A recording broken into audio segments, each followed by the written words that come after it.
I really wanted to do it to celebrate 35 years of BOOMANIA, and then, you know, the 2 albums that I released back in the 90s. And yeah, I was just really wanted to get out there. It's very different to be back in the day, because it was really manic. And, you know, it was sort of like an overnight success, really, the whole thing, doing Top of the Pops and smash hits, and then traveling to America, backwards and forwards to Europe. You know, I always say that record labels weren't very good at logistics back in the day, because you would, you know, sometimes have to get back from, say, Germany or Spain to do Top of the Pops in the evening, and then go back again in the morning to Europe. And, you know, it was a crazy time, but absolutely brilliant, and a huge surprise to me too, because, you know, I was somebody who just wrote my tunes in my bedroom, and because I had success with the Beatmasters' Hey DJ, I Can't Dance to That. So it was the first record, my first sort of commercial success, and their label Rhythm King signed me. And with the very small amount of money, I must say, I got for doing it, I bought a load of equipment and set it up in my bedroom at home, and wrote BOOMANIA in my bedroom when I was living at home with my mum, because I was only 19 at the time. And so for it to have had success was just a huge surprise to me. The fact my music wasn't made in a laboratory by, you know, a bunch of men. I was doing it kind of like on my own terms and things, and it's really fresh sounding, you know. My records sound now, listening to them in their entirety and compared to now and everything, they really do sound different to other people's records. And also, I think it's the way I start writing. It's very much from a hip hop point of view. So I'll start with a break beat and a bass line, and then think of some samples to sort of really get me sort of in the mood. And sonically, they sound quite fresh and not like other people's records. I'm at work, I don't feel like working. The sun is out, don't tell me I feel lazy. It's so hot because my ice cream's melting. We're only used to the same rain belting. It was very much a boys' club, let's say, but that sort of made me more determined, really. But I did feel like completely inspired by Public Enemy, who really got me, you know, they gave me wings, basically. They said, you can do it, you know, because I toured with them when I was 17 with my group, the She Rockers. And it was almost like a, you know, they gave us this sort of badge of credibility. So if they thought that I was okay, that's okay with me, you know. So it just inspired me to just do my own thing and not really listen to anybody, because I was using a lot of 60s samples.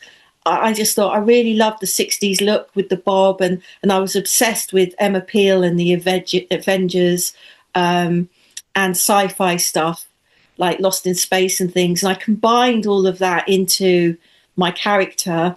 So when it came to doing Top of the Pops and things like that, I had things made, silver jumpsuits and shorts and all sorts of different things. So it was really good fun doing that, because I know a lot of stylists at the time were just going down to this shop called Jones in Covent Garden and putting these sort of clothes on artists that were signed to major labels. And I just thought, I don't want to look like them. I want to look like how I imagine my stuff, you know, how I wanted my music to be larger than life as well. So it was really good fun doing that. It was like playing dress up. And also it was kind of my superpower, because I was very, very shy deep down. So to be able to step out of my skin and just be someone else was really, really exciting. You've been saying I'm driving you crazy, and I haven't been around for you lately. I wrote the song with a couple of guys, Tim and Pete, for another group, and it was shelved. It was for another girl group, and yeah, completely forgot about it. And then when Hearsay was put together on the telly, I heard that this Pure and Simple song was going to be their song, and I read it in the paper. And there was this little number at the bottom of the paper that said, if you want to hear a little clip of Hearsay's new single, Pure and Simple, phone this number. And I phoned it up, and it was Pure and Simple. And I couldn't believe it. But I hadn't met them or anything. I don't know them.